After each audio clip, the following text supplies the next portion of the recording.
નમસ્કાર વિદ્યાર્થી મિત્રો, સ્વાગત છે તમારું MWP એજ્યુકેશન યુટ્યુબ ચેનલમાં। આજે આપણે જોવાના છે ધોરણ નંબર 7 ની અંદર આઈડિયલમાં ગણિત વિષયની અંદર ચેપ્ટર નંબર 8 સમય સંખ્યાનો આપણે સોલ્યુશન કરવા જઈ રહ્યા છીએ।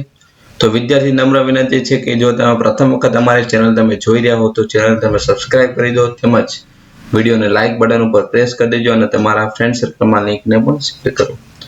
તો ચેપ્ટરની શરૂઆત કરીએ આપણે સમય સંખ્યાઓ। તો પહેલો ક્વેશ્ચન આપણને આપેલો છે કે કોઈ પણ સંખ્યા હોય ને આપણે સમય સંખ્યા સ્વરૂપે શા માટે દર્શાવવી પડે છે? તો કે કોઈ પણ સંખ્યા ધન પૂર્ણાંક હોઈ શકે, ઋણ પૂર્ણાંક હોઈ શકે, શૂન્ય હોઈ શકે। આથી સમય સંખ્યાને આપણે p ના છેદમાં q એટલે કે p બરાબર ધન પૂર્ણાંક, ઋણ પૂર્ણાંક હોઈ શકે અને q બરાબર ધન પૂર્ણાંક સ્વરૂપે આપણે દર્શાવી શકાય છે। ચલો આગળ વધીએ આપણે નેક્સ્ટ। એના પછી વ્યાખ્યા લખવાની છે આપણે સમય સંખ્યા કોને કહેવાય? તો એવી સંખ્યાઓ કે જેને આપણે p ના છેદમાં q સ્વરૂપે લખી શકાય છે, જ્યાં p અને q એ પૂર્ણાંક સંખ્યા છે અને q is not equal to 0 હોય તેને આપણે સમય સંખ્યા લખશું। એના પછી કોઈ પણ પૂર્ણાંક સંખ્યાને સમય સંખ્યા કહી શકાય, સમજાવો? તો કે હા, કારણ કે પૂર્ણાંક સંખ્યાને આપણે p ના છેદમાં q સ્વરૂપમાં દર્શાવી શકીએ છીએ। જેમ કે -3 બરાબર -3 ના છેદમાં 1 એટલે કે p ના છેદમાં q સ્વરૂપે આપણે દર્શાવી શકીએ। 5 બરાબર 5 ના છેદમાં 1 એટલે કે એને આપણે p ના છેદમાં q સ્વરૂપે દર્શાવી શકાય છે। નેક્સ્ટ પ્રશ્ન જોઈએ આપણે। પ્રશ્ન નંબર 3 છે, જેમાં આપેલું છે કે માગ્યા મુજબ 3 સમય સંખ્યા લખવાની છે। આમાં કોઈ પણ જવાબ આવી શકે છે। પેલું છે અંશ ઋણ પૂર્ણાંક હોય અને છેદ કેવો હોય? ધન પૂર્ણાંક। તો અંશ ઋણ પૂર્ણાંક છે અને છેદ કેવો છે? ધન પૂર્ણાંક। અહીં તમે દરેક ઉદાહરણ તમે જોઈ શકો છો, અંશ ઋણ છે અને છેદ કેવો છે? ધન પૂર્ણાંક। એના પછી બીજો પ્રશ્ન છે, અંશ ધન પૂર્ણાંક છે અને છેદ કેવો છે? ઋણ પૂર્ણાંક। તો છેદમાં આપણે માઇનસ વાળી સંખ્યા લખવાની અને અંશમાં આપણે પ્લસ વાળી સંખ્યા લખવાની। આમાં કોઈ પણ સંખ્યા તમે લખી શકો છો। એના પછી અંશ અને છેદ બંને કેવા હોય? ઋણ, એટલે બંનેમાં માઇનસ સંખ્યા આપણે લખવાની। અંશ અને છેદમાં બંનેમાં આપણે કેવી સંખ્યા લઈશું? માઇનસ। એના પછી જે ચોથું છે, અંશ અને છેદ બંને કેવા હોય? ધન પૂર્ણાંક। તો બંને કેવી લેશું આપણે? અંશ અને છેદ બંને ધન પૂર્ણાંક આપણે લેશું। ચલો એના પછી આગળ છે પ્રશ્ન નંબર 4, સમાન સંખ્યા સમય સંખ્યાને આધારે આપણે અંશ અને છેદની કિંમત આપણે લખવાની છે। તો આપેલા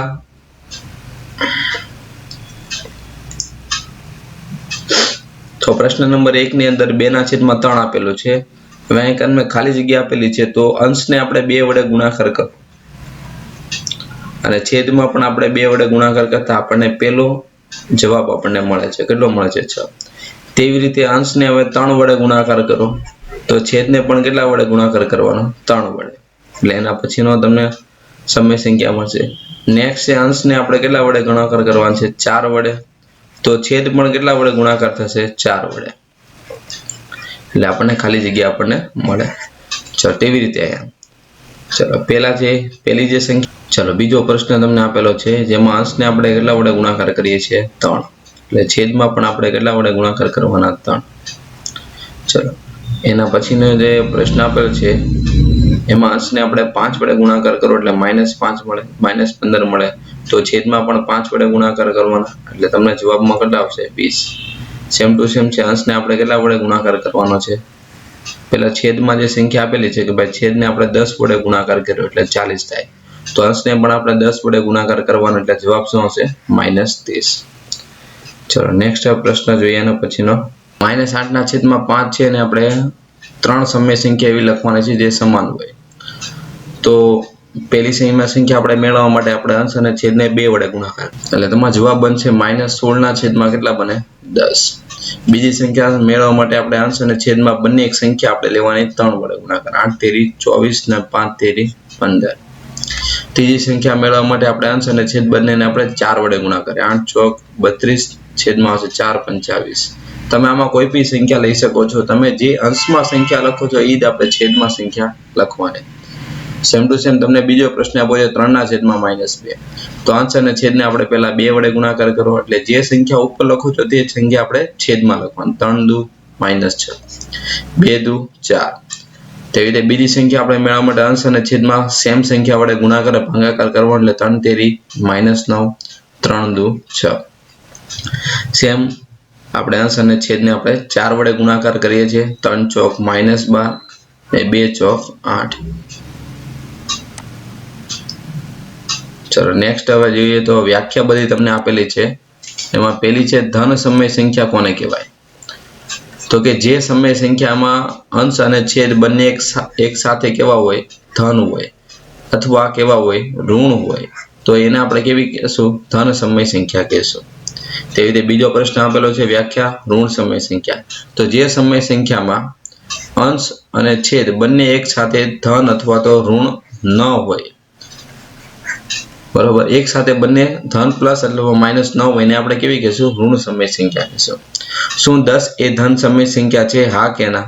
તો જવાબ આવશે હા, કારણ કે 10 બરાબર આપણે 10 ના છેદમાં 1 તો લખી શકાય, એટલે કે આ 10 ને આપણે p ના છેદમાં q સ્વરૂપે દર્શાવાય, જેમાં p બરાબર કેટલા છે? 10, જે ધન પૂર્ણાંક છે, અને q બરાબર પણ 1 છે, જે ધન પૂર્ણાંક હોય છે.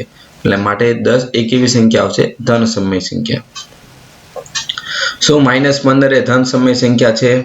હા કે ના સમજાવો. તો આવશે ના, કારણ કે -10 બરાબર -10 ના છેદમાં 1, તો p બરાબર -10 થશે. એ -10 તો કેવા છે? ઋણ પૂર્ણાંક છે, માટે આપેલી સંખ્યા કેવી છે? ઋણ સમય સંખ્યા છે, ધન સમય સંખ્યા નથી. પ્રશ્ન 5 છે 4 ધન સમય સંખ્યા આપણે લખવાની છે. કોઈ બી તમારે તે 4 ધન સમય સંખ્યા લખી શકો છો. અહીંયા તમને ઉદાહરણ આપેલા છે, તમારે આમાંથી જોઈને પણ લખી શકો અને તમારી જાતે પણ તમે લખી શકો. તેવી રીતે 4 ઋણ સમય સંખ્યાના ઉદાહરણ લખવાના છે, તો અંશમાં આપણે માઇનસ કરવાના છે ટૂંકમાં, એટલે તમને 4 ઋણ સંખ્યા તમને મળશે. અહીંયા તમે કોઈ પણ પ્રશ્નનો ઉત્તર આવી શકે છે, એટલે તમારી રીતે પણ તમે લખી શકો છો, અથવા તમને અહીંયા આપેલા છે તે જવાબ પણ તમે તમારા આઈડિયલમાં અંદર લખી શકો છો.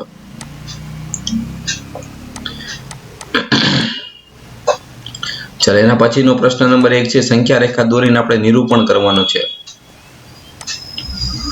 એમાં પેલું આપેલું છે 4/7. તો સંખ્યા રેખા દોરવા માટે આપણે પહેલા તો છેદમાં કેટલા છે? આપણે 7, એટલે આપેલી સંખ્યા રેખાને આપણે 7 દરેક સંખ્યાના છેદમાં આપણે કેટલા લખવાના? 7. એટલે પહેલી આવશે 1/7, બીજી આવશે 2/7, 3/7, 4/7, 5/7, 6/7 અને 7/7. 7 કેન્સલ કરો એટલે 1. એનો મતલબ કે આ 0 છે અને આ કેટલા છે? 1. એની વચ્ચે મેં 7 ભાગ પાડેલા છે, 1 2 3 4 5 6 7, કેમ કે છેદમાં કેટલા છે? 7, એટલે આપણે કેટલા ભાગ પાડવાના? 7. એટલે દરેકના છેદમાં 7 લખવાનો, ઉપર આપણે ક્રમશઃ સંખ્યા 1 2 3 4 5 6 7 લખવાની.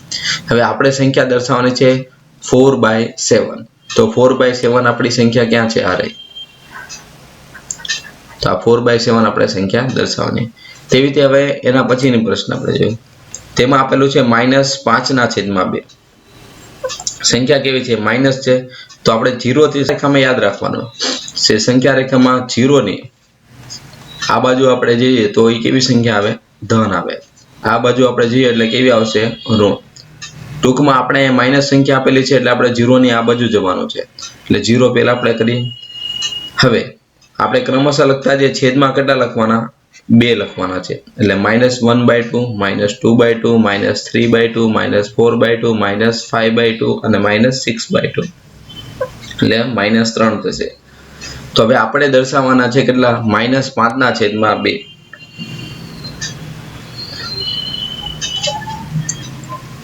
ચલો નેક્સ્ટ હવે એના પછીનું સમય સંખ્યાનું પ્રમાણિત સ્વરૂપ એટલે શું? તો કે જે સમય સંખ્યાને આપણે p ના છેદમાં q સ્વરૂપે, એટલે કે p બરાબર ધન પૂર્ણાંક, q બરાબર ધન પૂર્ણાંક અને q is not equal to 0 હોય, બરોબર, તેને આપણે પ્રમાણિત સ્વરૂપ કહેશું. તો અહીંયા આપેલી સમય સંખ્યાનું આપણે અતિ સંક્ષિપ્ત સ્વરૂપ લખવાનું છે. અતિ સંક્ષિપ્ત સ્વરૂપ લખવાનું છે, એટલે આપણે અંશ અને છેદનો આપણે ગુસા મેળવવાનો છે. ટૂંકમાં આપણે અંશ અને છેદના આપણે અવયવ પાડવાના છે. તો આપણે 48 ના ભાગ પાડી દઈએ, 48 ગુણ્યા 48. 96 ના આપણે ભાગ પાડીએ તો 48 દુ કેટલા થાય? 96. એટલે 48 કેન્સલ થાય, તો ઉપર વધે -1, છેદમાં આવશે 2. એટલે ટૂંકમાં આપણો જવાબ બનશે -1/2. ચલો એના પછી બીજો તમને આપેલો છે પ્રમાણિત સ્વરૂપમાં ફેરવવાના છે. 9 ના છેદમાં કેટલા આપેલા છે -36. તો આપણે 9 એમને લખાય 36 ના અવયવ પાડેલા છે. -9 ના છેદમાં 4. 9 નો આપણે કેન્સલ કરીએ એટલે અંશમાં વધશે 1, છેદમાં વધશે -4. એટલે તમારો જવાબ આવે -1/4. નેક્સ્ટ પ્રશ્ન જોઈએ એના પછીનો. નીચે આપેલી જોડીઓમાં કઈ જોડી સમાન સમય સંખ્યા નિરૂપણ કરે છે? તો હવે આપણને આ બે સમય સંખ્યા આપેલી છે, તો આ બંને સમય સંખ્યા સમાન છે કે નહીં આપણે એના માટે છેદ તમારે બંનેના કેવા કરવા પડે? સરખા કરવા પડે. તો હવે છેદમાં તમે જો -3/7 છેદ તો સમાન કરવા પડે. પેલો ટોપિક યાદ રાખવાનો, એક પોઈન્ટ તો કે છેદ કેવા હોવા જોઈએ? સમાન. છેદ સમાન એની પહેલા બંનેમાં એટલે કે સંખ્યાની નિશાની ચેક કરવાની. નિશાની એટલે કે તે ધન પૂર્ણાંક છે કે ઋણ પૂર્ણાંક તે બંને પહેલા ચેક કરવાનો. તો આમાં તમે જોઈ શકો છો પહેલી સંખ્યા છે એ ઋણ પૂર્ણાંક સંખ્યા છે, ઋણ સમય સંખ્યા, અને બીજી છે તે કેવી છે? ધન સમય સંખ્યા. તો આ બંને નિશાની કેવી આવી? અલગ અલગ. એટલે આપણે ડાયરેક્ટ લખી શકીએ કે -3/7 નોટ ઇક્વલ ટુ 15/18 એટલે કે સમાન સમય સંખ્યા કહેવાય નહીં. તો છેદ સમાન કરવાની કોઈ આપણને આવશ્યકતા નથી. એના પછી બીજો, ચલો હવે આમાં પહેલા આપણે ચેક કરી લઈએ. -2 ના છેદમાં 5 આપેલા છે, તો આ કેવી સંખ્યા થઈ? ઋણ પૂર્ણાંક સમય સંખ્યા થઈ, ઋણ પૂર્ણાંક છે. હવે બીજી -2 ના છેદમાં -5 સાદુરૂપ આપો એટલે +2 ના છેદમાં 5 થાય, એટલે ટૂંકમાં એ કેવી થઈ ગઈ? ધન પૂર્ણાંક થઈ ગઈ. તો આ માઇનસ છે અને બીજી કેવી આપેલી છે? ધન. નોટ ઇક્વલ ટુ થાય એટલે બંને સમાન નથી, એટલે સમાન સમય સંખ્યા કહેવાશે નહીં. ચલો બીજો પ્રશ્ન આપેલો છે, સોરી ત્રીજા નંબરનો, -4/9. તો સાદુરૂપ આપો એટલે માઇનસ કેન્સલ કરો એટલે 4 ના છેદમાં 9 આવે, પેલું સાદુરૂપ. બીજી સંખ્યા આપેલી છે -24 ના છેદમાં -54. તો આના ભાગ પાડીએ, 6 × 24 અને 6 × 9 = 54. તો 6 કેન્સલ, માઇનસ કેન્સલ, તો જવાબ આવે છે 4/9. તો હવે બંને સમય સંખ્યાનો આપણે સાદુરૂપ આપીએ તો બંનેના અપૂર્ણાંક તમને કેવા મળે છે? સમાન મળે છે. એનો મતલબ કે -4/9 ઇઝ ઇક્વલ ટુ શું થાય? -24 ના છેદમાં -54 થાય. આથી આ બંને કેવી છે? સમાન સમય સંખ્યાઓ છે. સમય કેવી આવશે? એક સરખી છે. ચલો એના પછીનો પ્રશ્ન છે, બીજો છે કે નીચેનામાંથી કઈ સંખ્યા મોટી છે તે આપણે મેળવવાની છે. ચલો મોટી સંખ્યા મેળવવા માટે યાદ રાખવાનો છેદ કેવો હોવો જોઈએ? સમાન હોવો જોઈએ. પેલો પોઈન્ટ, છેદ કેવો કરવાનો? સમાન. છેદ સમાન કરવા માટે આપણે લસા લેવો પડે છે. તો પહેલા તો આપણે છેદ ચેક કરી લઈએ. તો અહીંયા બંને સમાન સંખ્યા, સમય સંખ્યામાં તમે છેદમાં કેટલા આપેલા છે? 7. એટલે બંને સમય સંખ્યાના છેદ તો કેવા છે? સમાન છે. પરંતુ અંશ હવે ચેક કરો તો અંશના -8 છે. અંશ તમને કેટલો આપેલો છે? -8 અને +8 છે. તો આ માઇનસ અને પ્લસ માંથી કઈ સંખ્યા મોટી કહેવાય? પ્લસ સંખ્યા મોટી કહેવાય. માટે કઈ સંખ્યા મોટી બનશે? +8 ના છેદમાં 7 એ મોટી સંખ્યા બનશે, એટલે લેસ ધેન બનશે. એટલે આપેલી સંખ્યામાં કઈ સંખ્યા મોટી છે? 8 ના છેદમાં 7. ચલો ચડતા ક્રમમાં આપણે લખવાનું છે. તો ચડતા ક્રમમાં લખવા માટે પહેલા તો બધામાં છેદ કેવા કરવાના? છેદ સમાન કરવાના. હવે છેદ સમાન કરવા માટે શું લેવું પડે? લસા લેવો પડે. તો અહીંયા લસા કેટલો આવે છે? આમાં લસા આવે છે 4. એટલે ટૂંકમાં બધાના અંશ એટલે કે બધાના છેદમાં, સોરી, લસા કેટલો આવશે? લસા અહીંયા તમને મળશે 8 લસા મળે છે. હવે લસા લાવવાનું છે. તો પહેલી સમય સંખ્યા આપી છે -1/2. છેદમાં 8 લાવવા માટે આપણે કેટલા વડે? 4 વડે ગુણાકાર કરી, એટલે -4 ના છેદમાં કેટલા? ચલો બીજી સંખ્યા આપેલી છે -1/4. તો અંશ અને છેદમાં આપણે 8 લાવવા માટે આપણે કેટલા વડે? 2 વડે ગુણાકાર, એટલે -2/8. ત્રીજામાં આપણને 8 આપેલા છે એટલે આપણે 1 વડે ગુણાકાર કરો એટલે -3/8. તો હવે આને આપણે ક્રમમાં ગોઠવીએ તો સૌથી મોટી સંખ્યા આ બનશે, સૌથી નાની સંખ્યા થશે આ. એટલે પહેલા નંબર ઉપર આવશે -4/8, એના પછી બીજા નંબર ઉપર આવશે -3/8 અને ત્રીજા નંબર ઉપર આવશે -2/8. એટલે તો આ પ્રમાણેનો ક્રમ બનશે. હવે -4/8 એટલે કઈ સંખ્યા છે? -1/2. પછી -3/8 એટલે 3/8 અને એના પછી -2/8 એટલે કઈ સંખ્યા છે -1/4. એટલે તમારો ક્રમ આ પ્રમાણેનો થશે. ત્યાર પછી પ્રશ્ન નંબર 4 તમને આપેલો છે ગ્રેટર ધેન, લેસ ધેન અને ઇક્વલ ટુ માંથી યોગ્ય સંકેત પસંદ કરીને ખાલી જગ્યા આપણે લખવાની છે. તો પહેલા તો આપણે પહેલી ખાલી જગ્યામાં જોઈએ તો આ માઇનસ છે અને કેવી છે પ્લસ, એટલે તમારો જવાબ આ બાજુ આવશે એટલે કે લેસ ધેન તમારી સંખ્યા મોટી થશે એટલે લેસ ધેન. બીજા નંબરમાં બંને ઋણ પૂર્ણાંક આપેલી છે તો બંને ઋણ પૂર્ણાંક આપેલી હોય તો આપણે છેદમાં જોવાનું, છેદમાં મોટી સંખ્યા હોય તે મોટી સંખ્યા છે. તો ત્યાં ત્રીજી સંખ્યા આપેલી છે, એમાં ચોથું, પાંચમું અને છઠ્ઠાનો તમને ઉત્તર આપેલો છે, તમારે આમાંથી જોઈને લખવાનો છે. આગળ વધીએ આપણે.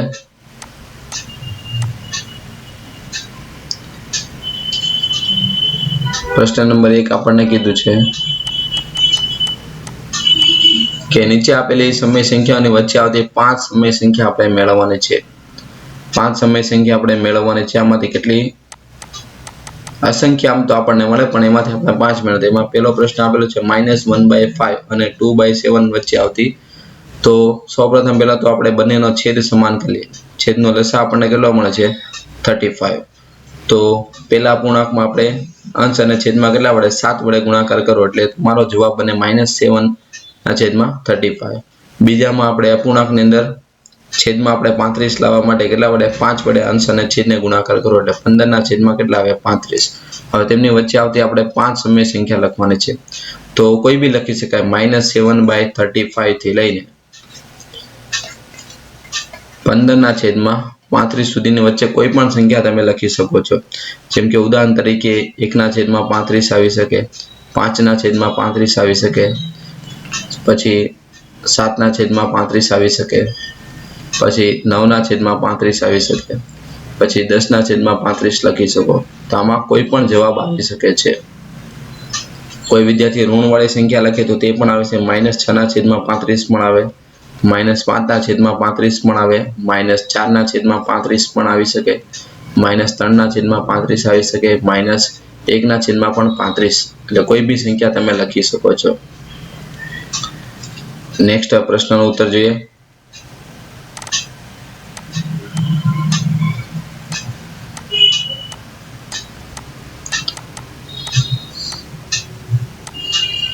ચલો, હવે 5 સમય સંખ્યાઓ આપણે આપેલી છે.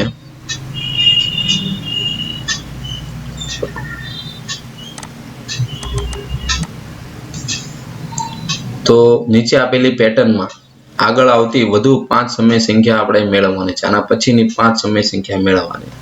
પહેલો પ્રશ્ન આપેલો છે એમાં પહેલા પ્રશ્નમાં આપણે આના પછી આવતી 5 સમય સંખ્યા મેળવવાની છે. તો તમે આમાં ક્રમ તમે જોઈ શકો છો. 4 ને પહેલા -1 વડે ગુણાકાર કરેલો છે એટલે તમને બીજો નંબરનો પૂર્ણાંક આપણને મળે. પછી 4 ને આપણે -2 વડે ગુણાકાર કરેલો છે એટલે ત્રીજા નંબરનો ક્રમ મળે છે. એના પછી -3 વડે ગુણાકાર કરે એટલે ત્રીજા નંબરનો પૂર્ણાંક મળે. એના પછી એટલે કે નેક્સ્ટ હવે આપણે મેળવવું છે આગળની સંખ્યા. તો આ જે મૂળ અપૂર્ણાંક છે એને આપણે કેટલા વડે 4 વડે, 5 વડે, 6 વડે, 7 વડે અને 8 વડે ગુણાકાર કરો એટલે તમને જવાબ મળે. તો સૌપ્રથમ પહેલા આપણે -4 વડે ગુણાકાર કરી દઈએ. -4 અંશ અને છેદ વડે આપણે ગુણાકાર કરીએ તો તમારો જવાબ બનશે 4 4 16, માઇનસ પ્લસ થાય 3 ચોક -12. એના પછી હવે અંશ અને છેદમાં આપણે 5 વડે ગુણાકાર કરીએ એટલે 4 પંચા 20, 3 પંચા -15. એના પછી અંશ અને છેદને આપણે -6 વડે ગુણાકાર એટલે 6 ચોક 24 અને 3 6 -18. એના પછી -7 વડે ગુણાકાર કરીએ તો 7 ચોક 28, 7 તેરી કેટલો થશે -21. એના પછી હવે -8 વડે ગુણાકાર કરીએ તો 8 ચોક 32 અને 8 તેરી 24 પણ કેવા આવશે માઇનસ. એટલે એના પછીની પેટર્ન તમને અહીંયા આપેલી છે.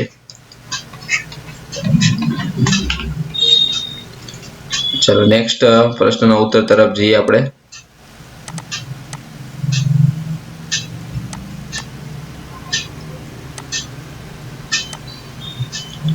ચલો સરવાળા કરવાના છે આપણે. પહેલો પ્રશ્ન આપેલો છે 1.8 ના છેદમાં 9 અને 2.5/9. તો પેલા તો આપેલી સંખ્યાને આપણે જે મિશ્ર પૂર્ણાંક છે એને આપણે ફેરવીએ એટલે પેલા આ બંને સંખ્યાનો ગુણાકાર થશે અને જે જવાબ આવે તેમાં આપણે અંશ ઉમેરવાનો. એટલે તમારો જવાબ બને 17 ના છેદમાં 9. તેવી રીતે આ બંને સંખ્યાનો ગુણાકાર અને જે જવાબ આવે એમાં આપણે અંશ ઉમેરવાનો એટલે 23 ના છેદમાં 9. હવે બંનેના છેદ કેવા છે? સમાન છે. એટલે લસા લેવાની જરૂર છે નહીં. જો છેદ સમાન ન હોય તો લસા લેવો પડે. એટલે બંનેના છેદ સમાન છે એટલે આપણે છેદમાં 9 લખી શકીએ. ઉપર આપણે અંશનો સરવાળો કરવાનો છે. 17 ને આપણે 23 નો બેનો સરવાળો કરીએ એટલે કેટલા થશે? 17 માં 3 ઉમેરીએ એટલે 20 ને 20 40. 40 ના છેદમાં કેટલા આવ્યા છે? 9. આ પ્રમાણે પણ જવાબ થશે. અને જો તમારે એને મિશ્રમાં ફેરવવો હોય તો 40 ના છેદમાં 9 4 9 36 કેટલા વધે છે? 4. તો આ ક્યાં લખવાનું આપણે? છેદમાં. 4 આપણે ક્યાં જશે? અંશમાં. અને આપેલી જે 4 છે એ આપણે ક્યાં જશે? પૂર્ણાંક સંખ્યા. એટલે આ પ્રમાણે પણ તમે જવાબ લખી શકો છો. ચલો નેક્સ્ટ બીજો પ્રશ્ન છે. તો પેલા તો આપણે છેદ અને અંશ અને છેદનો આપણે લસા લઈએ. તો લસા અહીંયા આવે છે 21. છેદના લસા આપણને કેટલો મળે છે? 21. તો પેલા અપૂર્ણાંકમાં આપણે 21 લાવવા માટે આપણે કેટલા વડે ગુણાકાર કરીએ? 7 વડે. અને બીજા અપૂર્ણાંકમાં આપણે 21 લાવવા માટે આપણે કેટલા વડે ગુણાકાર કરીએ? 3 વડે. આગળ વધીએ તો 7 ચોક 28, 3 સત્તા 21 પ્લસ 3 છંગ 18 છેદમાં આવશે 21. બંનેના છેદ સમાન થઈ ગયા એટલે 21 ઉપર આવશે 28 પ્લસ 18. તો 28 માં 8 ઉમેરીએ એટલે કેટલા થશે? 36 ને 10 46 ના છેદમાં કેટલા આવશે? 21. ચલો નેક્સ્ટ એના પછીનો પ્રશ્ન આપેલો છે -5 ના છેદમાં 9 અને 9 ના છેદમાં 8. તો લસા આ રીતે આપણે મેળવવો છે બરોબર, એ આપેલી રીતે. પરંતુ હવે બીજી રીતથી આપણે દાખલો ગણવો હોય, કોઈ વિદ્યાર્થી લસા લેતા નથી આવડતો, તો શું કરવાનું? તો સિમ્પલ છે, આપણે ક્રોસ ગુણાકાર કરવાનો. ક્રોસ ગુણાકાર એટલે કેવી રીતે થાય? ધ્યાન આપો. 8 નો ગુણાકાર 5 સાથે એટલે -5 ગુણ્યા 8 પ્લસ 9 નો ગુણાકાર 9 સાથે છેદમાં બંને સંખ્યાનો ગુણાકાર કરવાનો એટલે કે 9 ગુણ્યા 8. એટલે એક પ્રકારનો લસા જ છે, પણ આ લસા જેને કોઈ વિદ્યાર્થીને લસા લેતા નથી આવડતું તો તેને આ પ્રમાણે આપણે આગળ વધવાનું. ક્રોસ ગુણાકાર આપણે કરવાનો, ચોકડી ગુણાકાર. 8 પંચા કેટલા થશે? -40. 9 9 81 છેદમાં આવશે 9 8 72. ચલો 80 માંથી 40 કાઢીએ એટલે 40 વધે. એમાંથી હજી એક ઓછો કરીએ એટલે 39 ના છેદમાં કેટલા આવશે? 72. હવે આના ભાગ પડી આપણે 13 39. આપણે 9 8 72. 3 3 વડે ભાગ ચલાવો તો -13 ના છેદમાં 8 તેરી કેટલા આવશે? 24. ચલો એના પછીનો હવે ક્રમ આગળ વધારી ગુણાકાર આપણે કરવાનો છે. ગુણાકારની અંદર આપણે યાદ રાખવાનું કે અંશનો ગુણાકાર અંશમાં થાય અને છેદનો ગુણાકાર છેદમાં થાય. એટલે આપેલી સંખ્યા છે એનો ગુણાકાર ક્યાં થશે? અંશમાં. એટલે 6 ગુણ્યા -17 છેદમાં 9. તો 6 ગુણ્યા -17 કરો એટલે 102 ના છેદમાં કેટલા આવશે? 9. હવે 102 ના આપણે ભાગ પાડવાના પાછા. 3 વડે ભાગ ચલાવીએ તો 3 તેરી 9 અને 3 ચોક 12 છેદમાં વધે 3 ગુણ્યા 3. 3 3 આપણે કેન્સલ કરીએ એટલે -34 ના છેદમાં કેટલા આવશે? 3. ચલો નેક્સ્ટ બીજો પ્રશ્ન છે આપણે. તો આપેલા પૂર્ણાંકને આપણે પહેલા ચોકડી ગુણાકાર કરો. 3 છંગ 18 એમાં આપણે અંશ ઉમેરવાનો. 18 ને 3 કેટલા થાય? 21. તેવી રીતે આ બેનો ચોકડી ગુણાકાર 8 સત્તા 56 ને એમાં આપણે અંશ ઉમેરો એટલે 57 ના છેદમાં 7. ચલો હવે ક્રોસ. હવે ગુણાકાર છે, ગુણાકારમાં યાદ રાખવાનો અંશનો ગુણાકાર અંશમાં અને છેદનો ગુણાકાર છેદમાં. એટલે 21 ગુણ્યા 57 છેદમાં આવશે 6 ગુણ્યા 7. તો 7 તેરી કેટલા થાય? 21. 3 દુ 6 એટલે તમારે જવાબમાં આવશે 57 ના છેદમાં 2. ચલો તેવી રીતે અંશનો ગુણાકાર અંશમાં, છેદનો ગુણાકાર છેદમાં. એટલે 15 ગુણ્યા 13 -13 ગુણ્યા -15. તો આપણે 15 15 કેન્સલ, 13 13 કેન્સલ, તો ઉપર વધે છે 1, નીચે વધશે -1 મલ્ટીપ્લાય -1, એટલે કે 1/-1 ગુણ્યા -1 કરો એટલે +1 આવે, જવાબ તમારો બનશે 1. એના પછીના પ્રશ્નમાં આપણે હવે બાદબાકી કરવાની છે. બાદબાકીની અંદર યાદ રાખવાનું આપણે લસા લેવો પડે છે. સરવાળા બાદબાકીમાં છેદ સમાન કરવા પડે તો જ સરવાળો બાદબાકી થાય. એટલે સૌપ્રથમ પહેલા તો કાઉન્સ છોડીએ એટલે માઇનસ માઇનસ કેવા થશે પ્લસ. હવે છેદમાં અહીંયા 15 આપેલા છે ને આ કેટલા આપ્યા છે 10, એટલે 15 અને 10 નો લસા કેટલો આવે છે 30. એટલે ટૂંકમાં આપણે છેદમાં 30 લાવવાના છે. તો પહેલા અપૂર્ણાંકને આપણે કેટલા વડે ગુણાકાર કરવો પડે 2 વડે. બીજા અપૂર્ણાંકમાં આપણે છેદમાં 30 લાવવા માટે કેટલા વડે 3. તો જવાબ બને 2 6 12 છેદમાં આવે 30 પ્લસ 9 તેરી 27 છેદમાં આવે છે 30. બંનેના છેદ કેવા છે સમાન એટલે 30. તો અંશનો સરવાળો કરો 12 પ્લસ 27. ચલો હવે સરવાળો કરીએ તો 27 ને 2 29 ને 10 કેટલા થાય 39 ના છેદમાં કેટલા આવે 30. અને સાદુરૂપ આપીએ તો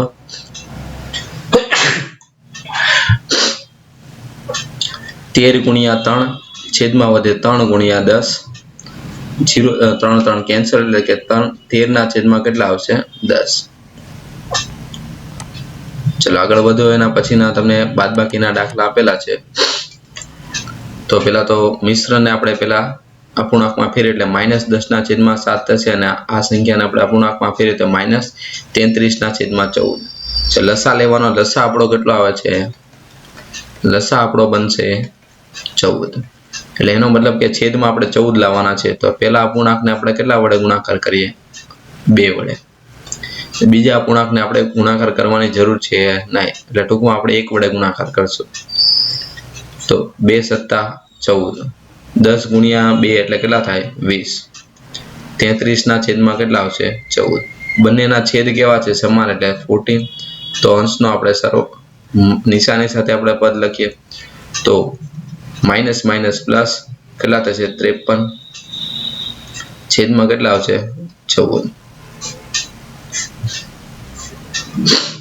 ચલો નેક્સ્ટ હવે આગળ વધો.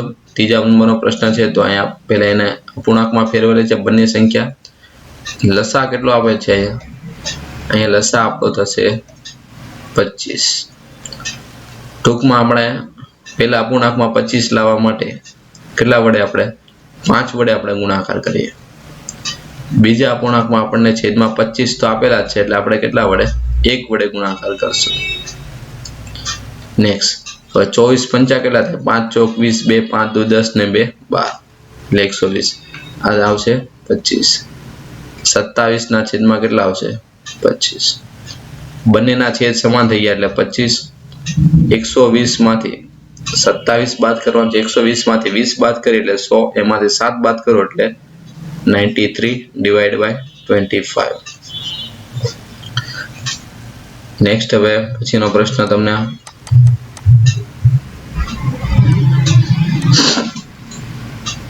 ભાગાકાર કરવાનો છે. ભાગાકારમાં યાદ રાખવાનું કે ભાગાકારને આપણે ગુણાકારમાં ફેરવવાના. ગુણાકારમાં ફેરવો એટલે જે પણ સંખ્યા તમને આપેલી હોય એના શું કરવાનો તમારે વ્યસ્ત. શું કરવાનો વ્યસ્ત. તો સૌપ્રથમ પહેલા આ ભાગાકારની જગ્યાએ આપણે ગુણાકાર કરીએ એટલે આનો વ્યસ્ત થશે. એટલે વ્યસ્ત શું થાય 7/5. હવે અંશનો ગુણાકાર અંશમાં અને છેદનો ગુણાકાર છેદમાં -1 ગુણ્યા 7 છેદમાં 5 ગુણ્યા 5. એટલે તમારા થશે -7 ના છેદમાં કેટલા થાય 25. એના પછી હવે ચલો ભાગાકારની જગ્યાએ ગુણાકાર આપણે કરીએ એટલે આનો વ્યસ્ત આપણે લખવાનો છે. 30 ના છેદમાં કેટલા થશે 2. ચલો અંશનો ગુણાકાર અંશમાં અને છેદનો ગુણાકાર છેદમાં. તો 2 5 કેટલા થાય 10 છેદમાં 10. 0 0 આપણે કેન્સલ કરીએ એટલે ચલો 90 ગુણ્યા 3 કેટલા થાય 9 તેરી 27 270. એમાંથી 3 બાદ કરો એટલે કેટલા થશે 2 6 7.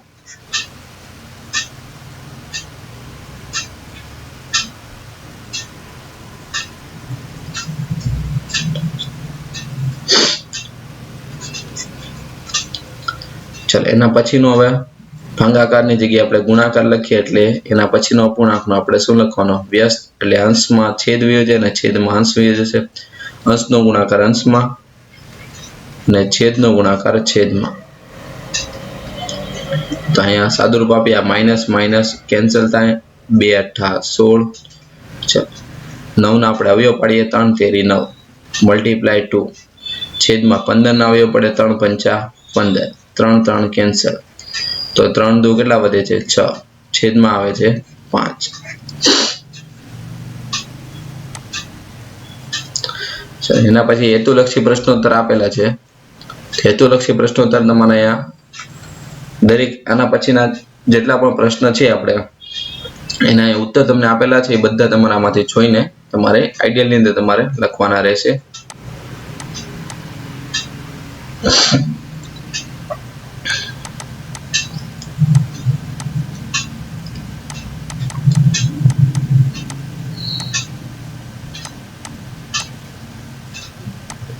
એના પછી પ્રશ્ન નંબર 2 તમને આપેલો છે ખાલી જગ્યા તો દરેક ખાલી જગ્યાના ઉત્તર પણ તમને અહીંયા આપેલા છે તમારે આમાંથી જોઈને તમારે આઈડિયલ ની અંદર નોટ ડાઉન કરવાના રહેશે સાથે સાથે તમને આ વિડિયો લેક્ચર કેવો લાગ્યો છે તે અવશ્ય કોમેન્ટ બોક્સમાં જણાવશો તમને અમારી મેથડ ટીચિંગ મેથડ પસંદ આવી હોય તો તમારા ફ્રેન્ડ સર્કલમાં લિંક અવશ્ય શેર કરો અને ચેનલ જો તમે સબસ્ક્રાઇબ કરવાની બાકી હોય તો ઝડપથી તમે સબસ્ક્રાઇબ કરો જેથી તમને બીજા બધા પણ વિડિયો લેક્ચર અમે મોકલતા રહીએ વિદ્યાર્થી મિત્રો આજે આપણે જોયું ચેપ્ટર નંબર 8 નું સોલ્યુશન નેક્સ્ટ વિડિયો લેક્ચરમાં આપણે આના પછીના ચેપ્ટરનું સોલ્યુશન કરવાના છે તો તેના માટે તમારે ચેનલને સબસ્ક્રાઇબ કરવાની રહેશે જેથી તમને વિડિયો લેક્ચર સમયસર મળતો રહે થેન્ક યુ જય હિન્દ જય ભારત